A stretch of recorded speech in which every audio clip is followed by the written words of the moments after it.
Remember, the 5th of November, gunpowder, treason and plot. No, I haven't gone crazy. They are words from a poem about a very important day in UK history, so let's talk about it.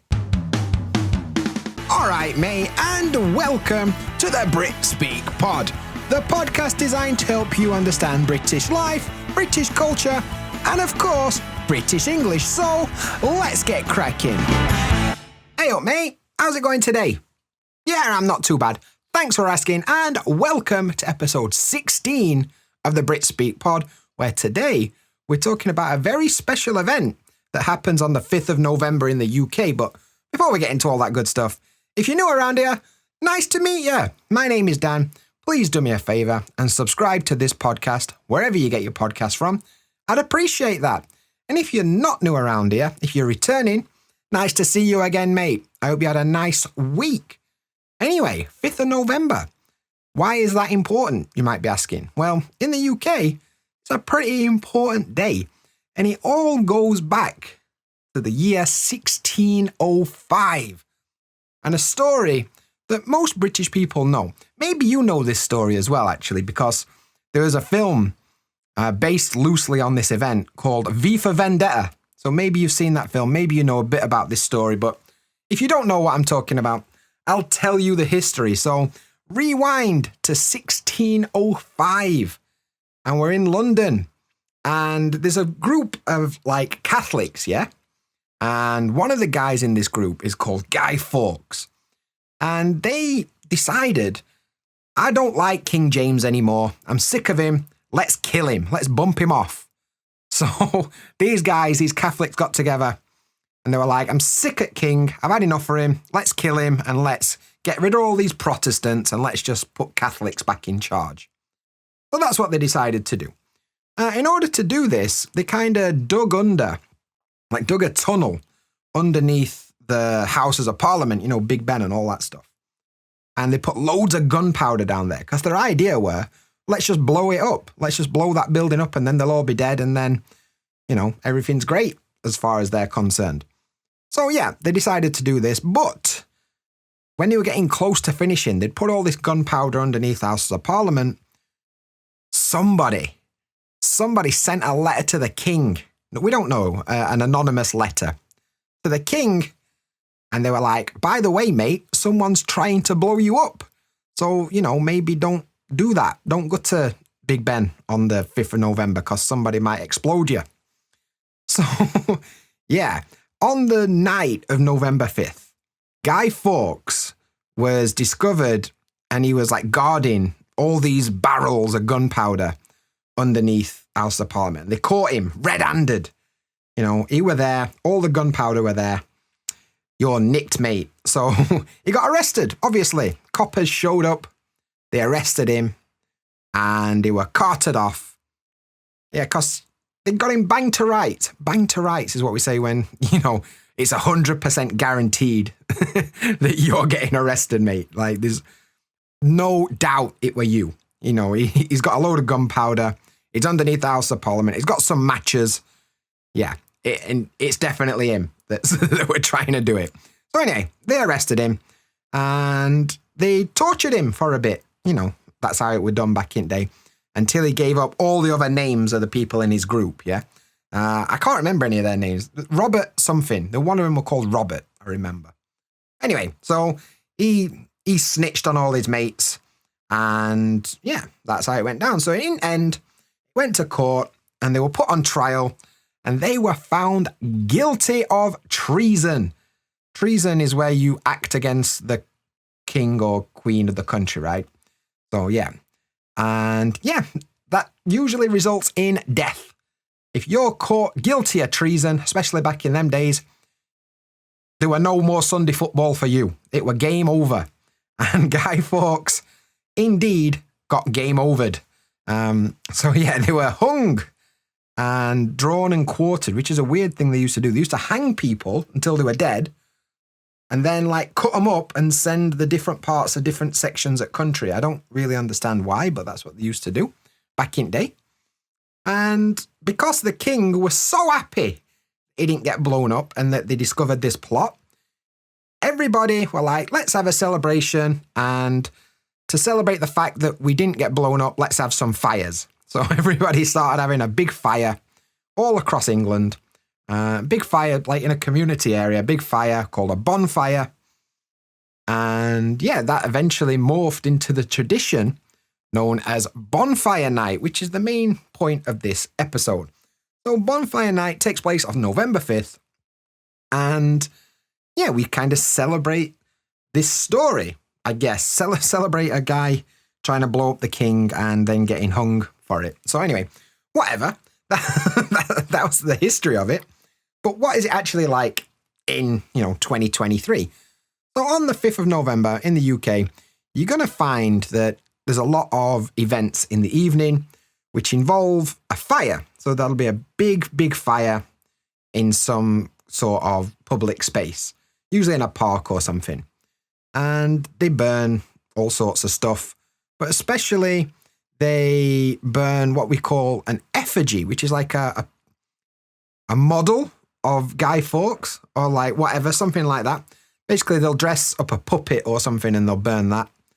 And it's not always Guy Fawkes. These days, you'll find other politicians like Boris Johnson and stuff. So anyway, that happens these days. So anyway, there's a big bonfire and it gets lit and everybody kind of just enjoys looking at the fire, I suppose. I mean, it's November in England, so they're probably happy that it's warm for a change because of the fire, But there's also fireworks. For some reason, the UK decided November's cold, it's always raining, so let's have a firework display. So I don't know why Guy Fawkes couldn't have done this in August. It would have made everybody's life easier, but no, he waited until November when it's bloody freezing. Thanks, Guy Fawkes. Anyway, so they have the bonfire, they have fireworks, and yeah, it happens every year on November 5th. And like every village, every city, every town has their own little celebration. So you're bound to see one if you're in the UK at the beginning of November. Also, there's some traditional foods and, drinks and stuff that are very common at Bonfire Night. For example, toffee apples, which is like an apple. It's an apple that's coated in like a toffee or a caramel or something. I think Americans call it a candy apple, but we call it a toffee apple, which is quite weird, but all right, it's a thing. Toffee, like a hard, dark toffee, which is really chewy, is quite common. Warm drinks, obviously it's cold, it's England, so you're going to get like mulled wine and hot cider, usually are available as well. And then for some reason, when I was growing up, there were always like hot dogs and burgers. I don't really know why that's related to Bonfire Night. Maybe they're just making use of the fire and having a bit of a barbecue. I don't know. But it was always common to have hot dogs for some reason. So yeah, food and drink. You can try some of those local dishes if you go to a community event. Yeah, this is a very family-friendly event, I should say. Like, it's usually kids are there and parents are there, and it's quite common for the whole family to either attend the local one, or when I was growing up, we'd have like our own little version on the back garden, with us and a couple of other families would come round and we'd have his own little fireworks in garden, and so hilarity prevailed where, let's say, health and safety wasn't exactly followed in my back garden growing up. And I remember a fence being set on fire because a firework didn't go correctly. Anyway, let's leave that there. So it's quite common that people go to these community events, right, as a group. And yeah, sometimes there's other stuff there. Maybe like some little fairground rides, depending on how big it is.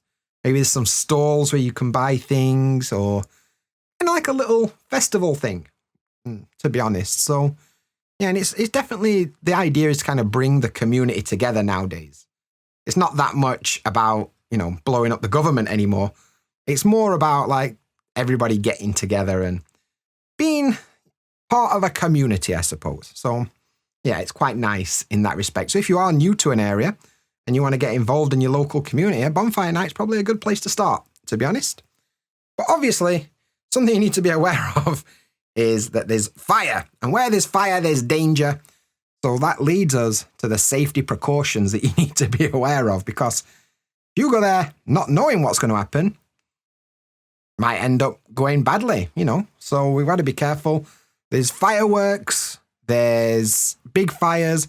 So always try and stay a safe distance away from anything that looks too hot. That's a good start, usually. Don't bring your own fireworks or stupid like that. They've already sorted the fireworks. Let the professionals do it. You just look at it. That's the best way to do that. And also with pets, be careful if you've got pets. Dogs especially are usually pretty scared on bonfire night. That's the worst part, is people are having fireworks, which is great fun for humans, but for dogs, it kind of sucks. They're scared and that's terrible for them. So, yeah, I always feel bad for dogs at bonfire night. So, yeah, if you do have a dog, be aware of that, because maybe it'll be something that you need to be aware of. And hopefully your little puppies are all right, I hope. Good. And yeah, if you really want to, wear goggles, but I don't think it's going to be necessary, to be honest. I think you'll be all right. So if it sounds fun, then this sounds like something you want to check out. I've got a few tips that you need to be aware of. First of all, look in your local area for events. If your local area's got a Facebook group, join that. If there's an event board in the town or the city, they'll have a poster up. Look in the local newspaper. There's usually advertisements for any big events that are coming up. Sometimes you have to pay money for a ticket, but most of the time, the smaller ones tend to be free. Maybe in the big cities, they charge money, but out in the countryside a bit more, or on the outskirts of the city, maybe you don't need to get a ticket. But be prepared for that. And yeah, check in advance. Probably beginning of October, they'll start to announce these things. So keep your eyes peeled for your local events. Be aware that it is a community event, so don't show up absolutely smashed because you've drunk a bottle of vodka, because there's going to be kids around, so be careful. But yeah, it's always nice as well to kind of brush up on the history to know what's actually going on. You don't have to, but you could. So yeah. Also, it is November, so use your brain. It's going to be cold. It's going to be wet, probably. So make sure that you dress appropriately. It's not the day for shorts, you know what I'm saying? So make sure you've got your woolly hat and your scarf and your big coat, because it's always at night, it's always outdoors, and it's always freezing. So think on. Get some gloves, some mittens or something.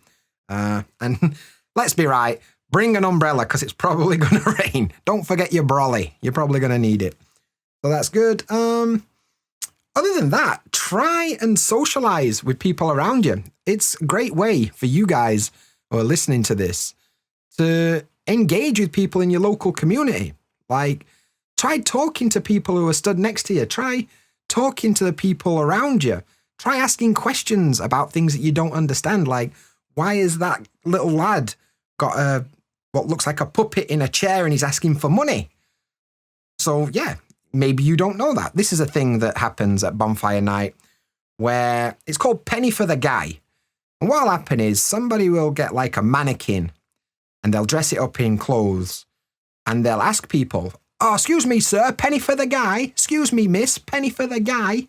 What they want you to do is give them a penny, give them some money, yeah? And it's like, used to be, historically, that they were kind of asking for donations in order to fund the bonfire night, to fund the fireworks and stuff. Nowadays, it's 50-50. Maybe it's just some kids that want to buy, a Mars bar or something. They want to buy some chocolate. So you have to be careful. Either way, that might happen to you. So whatever. Anyway, maybe there'll be things there that you don't understand. You don't know much about them. So feel free to ask people. It's a good way to learn more. It's a good way to be part of your community. And even more than that, it's a great way to improve your communication skills in English. So, yeah, that is Bonfire Night and Guy Fawkes and November the 5th in the UK. And I hope you enjoyed that. I hope you enjoyed that little history lesson. I mean, there's not much English I've taught in this podcast, to be honest, but taught you something about British culture, I hope. So how about in your country? Do you have some kind of similar events related to fireworks and things like that? I know in Japan, where I'm living at the moment, it's really common in summer to have big fireworks, like big firework events, like on another level to England. I'll just say that. Like, if you imagine Disneyland. You know, they have these crazy firework displays. That's what Japan's like in summer, and it's pretty amazing. In the UK, it's a bit more low-key. Don't go expecting, you know, kind of crazy things, but it'll be nice. You know, don't get your hopes up too high. I guess that's generally advice for life in the UK. Don't get your hopes up too high. But, you know, it'll be good. It'll be good. So, yeah, do you have anything similar in your country? Have you ever been to a bonfire night in the UK? I'd love to know. If you're listening on Spotify, you can share your experiences. You can leave a comment on this episode. If not, you can send me an email or you can leave a comment on my Instagram or something like that. Let me know, do you have anything similar in your country? And would you like to go to a UK bonfire night? I'm sure it'll be good if you do. I'm sure you'll enjoy it. But yeah, that's today's episode. A little bit shorter than usual, but I think it's going to be useful for you nonetheless. Next week's episode is a bit of a good one. I've got another special guest. And this time, they're from the land down under. They're from Australia. And we're going to be talking about Australian English and how similar it actually is to British English. So you're not going to want to miss that. It's with Amanda. She's an Australian teacher. It's an amazing episode. I'm really looking forward to you hearing that one. But until then, don't forget to subscribe to this podcast. That's britspeak.co/BritSpeakPod. And that's it for today. So I'll catch you in the next one. See you there.